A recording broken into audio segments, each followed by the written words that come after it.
I walked into the local video store and saw this movie on the shelf called The Toxic Avenger. Although I never saw it, I instantly drew a parallel between the movie and a cartoon that was on at the time, Toxic Crusaders, about a nerd who gets transformed into a mutant superhero and advocates saving the environment. I saw it as the equivalent of the live-action Ninja Turtles films and assumed this was just like the innocent kids cartoon show, just shot as a real movie. I'd never heard of Troma, but if I had, let me tell you, my expectations would have been completely different. As a reward for getting straight A's in my report card, my uncle treated me to my own VHS copy of The Toxic Avenger. Keep in mind, my uncle and I shared the same tastes in movies.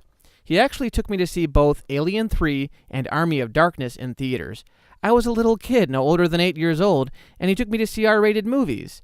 That being said, he knew exactly what kind of movie Toxic Avenger was, and showed it to me at a time when most parents would have taken it right back to the video store.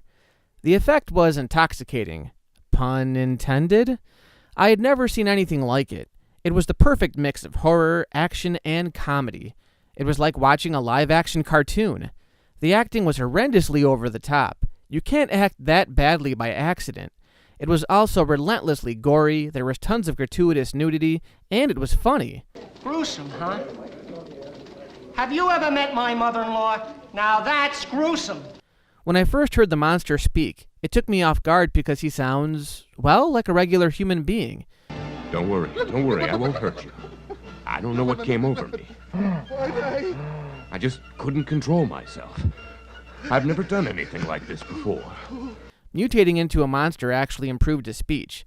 It's a lot better than when he was a scrawny nerd. Gee, that's funny. I don't smell nothing. Understand, when I saw this movie, I was just starting to get into comic books, and I also loved slasher movies. I've talked about this before, but slasher movies were like my introduction into an adult world.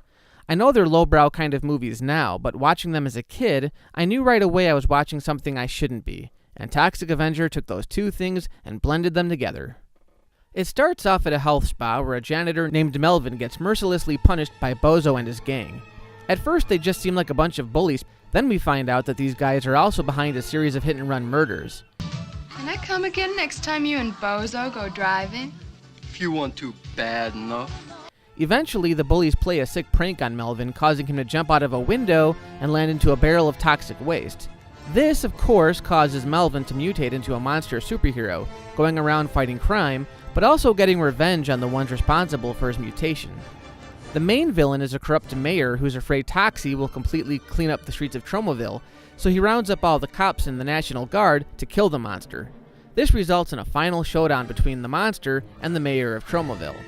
You fat slob, let's see if you have any guts. Every time I show this movie to someone for the first time, they're completely entertained by it. As minuscule as the budget is, and it shows, this is far more entertaining, in my opinion, than any of the Marvel films. The acting is really over the top. The mop boy can't even mop right. He's so stupid. The cast had to be directed this way on purpose. It's a movie that knows when to be funny, but also when it needs to take itself seriously. This is a movie that takes no prisoners. It has the balls to brutally show not just a kid getting killed, but a seeing eye dog. In one scene, this gang holds up a Mexican restaurant, and halfway through, their leader attempts to rape one of the victims, who happens to be blind. You know, I always did want to cornhole me a blind bitch. Their crimes are so horrible that when Toxie comes in to rip them all apart, you don't feel bad for them. It doesn't make the graphic violence any easier to watch, but this is a movie where you can root for the killer because he's a good guy. He doesn't knock out the criminals and tie them up for the police to carry off to jail. If you mess with Toxie, you're going to die. Painfully. It's also got this great kinetic energy with little to no padding. Today, the big studio films can't get made unless you're spending at least half of the movie focusing on the character's origins. In this film, Melvin turns into the monster within the first 20 minutes, and then he's off killing the bad guys. It makes the experience that much more fun because you're not just sitting around waiting for the next big action sequence and listening to a bunch of filler in between. The other thing I have to point out is Melvin's love interest. Yes, Melvin actually has a girlfriend, a blind girl named Sarah, who he saves from the Mexican restaurant. The film portrays her as the stereotypical blonde bimbo, but there's this sweet montage where the two actually fall for each other. It's cliché, but given that this came out in 1984, it's to be expected, and it's a welcome surprise. It's as if Superman and Friday the 13th collided with one another, and this is the result. Toxic Avenger left an impression on me because very few movies are able to pull off multiple genres effectively.